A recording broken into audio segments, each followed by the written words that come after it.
Akhir-akhir ini masyarakat mengeluhkan proyek rumah dan juga apartemen mangkrak. Padahal masyarakat sudah membayar down payment atau DP.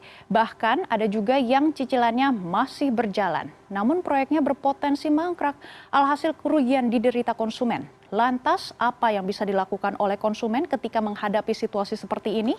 Untuk membahasnya sudah bergabung bersama kami pagi hari ini Pengurus Harian Yayasan Lembaga Konsumen Indonesia atau YLKI, Sudar Yatmo. Selamat pagi, Pak Sudar. Ya, selamat pagi, Mbak Megi. Ya, akhir-akhir ini banyak sekali kasus di mana konsumen yang membeli apartemen ataupun rumah dan sudah cicil tiba-tiba proyek rumah ataupun apartemen tersebut mangkrak dan tidak berjalan lagi.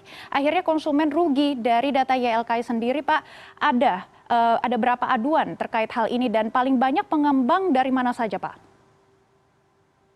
Ya, terima kasih. Jadi kalau dari statistik aduan konsumen itu memang aduan perumahan, terkait perumahan itu masuk 3 besar.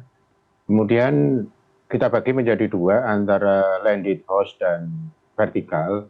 Data di JLKI itu memang lebih dominan di vertikal. Di vertikal itu hunian apartemen. Terus masalahnya itu memang paling dominan delay on delivery. Jadi keterlambatan serah terima unit. Nah, ini memang permasalahannya macam-macam ya. Jadi ada yang persoalan perpindahan kepemilikan saham dari perusahaan itu sampai ada dugaan mismanagement. Kemudian kalau dari sisi pengembang itu memang cukup merata ya, cukup merata menyebar ke beberapa unit atau proyek apartemen di kawasan Jabodetabek dan sekitarnya. Secara umum itu, Mbak Mei. Iya, Pak Sudar, jika kita melihat kasus Meikarta di mana konsumen meragukan kejelasan proyek tersebut bukan hanya delay saja, dan di sisi lain konsumen juga tetap diwajibkan menyicil dan tidak bisa menarik dananya kembali. Namun di sisi lain ada keraguan terhadap proyek tersebut. Apa sebenarnya yang bisa dilakukan oleh konsumen? Ya, bagi konsumen sebenarnya yang penting adalah dari sisi ini ya, dari sisi kepastian. Kenapa kepastian? Karena konsumen kan sudah tidak hanya membayar DP sebenarnya, tapi melalui pengikatan jual beli apartemen, dia itu sudah membayar uang muka, bahkan beberapa kasus itu sudah dalam skema kredit kepemilikan apartemen. Di satu sisi konsumen melaksanakan kewajiban membayar cicilan, di sisi lain konsumen juga butuh kejelasan dari developer kapan unit ini akan diserah terimakan. Kalau ada keraguan dari konsumen terkait dengan tanggal serah terima unit, mestinya developer memberikan penjelasan kepada konsumen. Jadi yang dibutuhkan konsumen sebenarnya lebih ke sisi kepastian aja, kepastian kapan sih delivery akan dilakukan. Kalau memang tidak bisa sesuai dengan kontrak itu kalau mundur berapa tahun. Nah, ini yang poin penting bagi konsumen, karena konsumen tetap harus membayar cicilan KPA tiap bulan, begitu.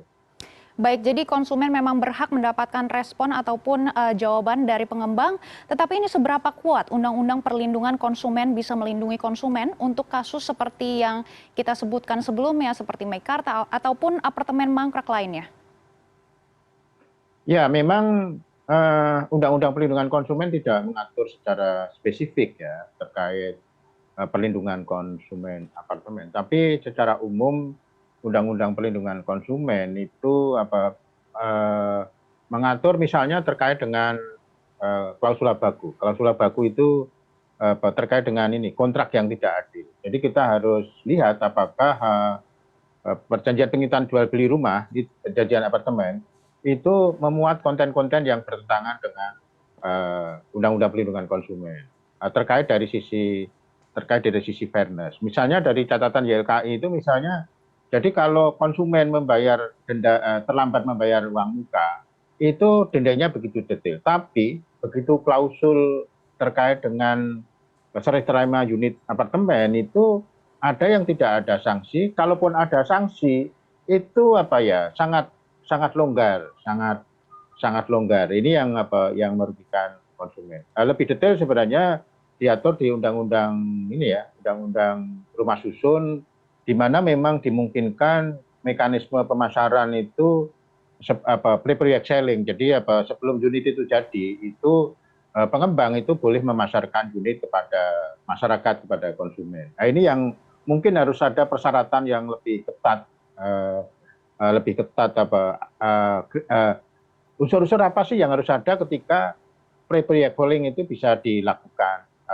Pengembang bisa memasarkan unit apartemen terkait dengan tadi kepastian bahwa developer itu sanggup merealisasi unit yang dijanjikan. Jadi persoalan-persoalan dasar seperti perizinan, penguasaan lahan, termasuk aspek teknis lainnya itu mestinya clear. Jadi belum dibangunnya rumah itu semata-mata belum ada pembeli.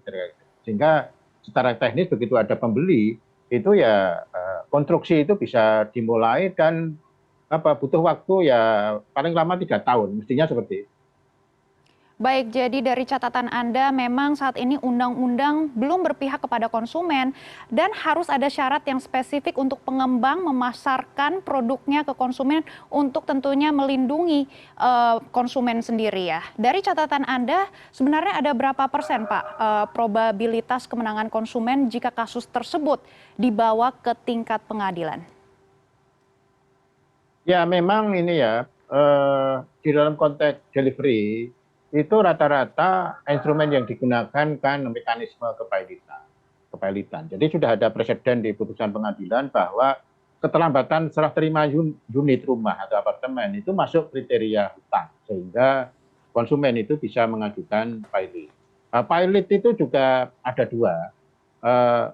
Pilot keputusan menjadi pilot permanen, artinya dilikuidasi, sama tercapainya perdamaian. Pengalaman YLKI itu memang bagi konsumen itu akan lebih realistis kalau ada gugatan pilot itu diselesaikan melalui mekanisme perdamaian. Jadi ada kesepakatan kredibel dengan pengembang terkait tadi penyelesaian dari unit tadi. Misalnya tadi dari serah terima rumah itu tidak sesuai kontrak tapi mundur beberapa tahun, tapi bagi konsumen ada kejelasan. Jadi ada kejelasan. Jadi ya saya nggak bisa kalkulasi ya, tapi beberapa unit, beberapa proyek properti yang bisa diselesaikan melalui skema perdamaian, di mana YLKI juga terlibat, itu lain di proyek Bukit Sentul City itu dulu juga terjadi kepalitan tapi diselesaikan perdamaian. Jadi itu kalau kita bicara skema pengadilan atau pengadilan niaga atau mekanisme kepalitan, YLKI mendorong supaya terjadi perdamaian dan pengembang itu dengan perdamaian tadi juga komitmen merealisasi kesepakatan perdamaian di dalam yang diputuskan oleh pengadilan niaga. Baik Pak Sudar, selain Undang-Undang Perlindungan Konsumen dalam Permen PUPR nomor 11 tahun 2019 tentang PPJB, ini juga disebutkan jika pengembang lalai memenuhi jadwal dari mulai pembangunan hingga serah terima, pengembang harus kembalikan seluruh pembayarannya kepada calon pembeli. Apakah hal ini bisa digunakan sebagai fondasi bagi konsumen? Ya, sebagai sebuah solusi itu salah satu alternatif. Tapi kalau dalam konteks proyek yang sudah berjalan, catatan YLKI itu skema penyelesaian melalui pengembalian uang itu kalau di landed house itu bisa dilakukan karena dia bisa per unit ya. Tapi kalau untuk hunian vertikal itu agak sulit karena satu unitnya banyak, kemudian juga tadi kapasitas finansial dari pengembang itu juga belum tentu punya kecukupan dana untuk bisa mengembalikan dalam jumlah unit yang cukup banyak. Jadi memang tadi aturannya itu spiritnya itu melindungi konsumen, tapi untuk landed house perumahan tapak itu sudah sering itu dilakukan skemanya seperti itu karena bisa disesuaikan per unit. Tapi kalau untuk hunian vertikal ini catatan YLKI memang belum ada presiden Tapi itu juga bisa dicoba sepanjang kemampuan keuangan pengembang itu memungkinkan. Walaupun ini juga dalam catatan YLKI itu butuh dana yang sangat besar. Baik Pak Sudar, apakah Anda juga mempunyai data siapa saja pengembang yang bisa diantisipasi oleh konsumen kalau kita melihat memang proyek-proyek mangkrak ini sangat merugikan konsumen dan juga merusak ekosistem properti sendiri? Iya memang ini ya,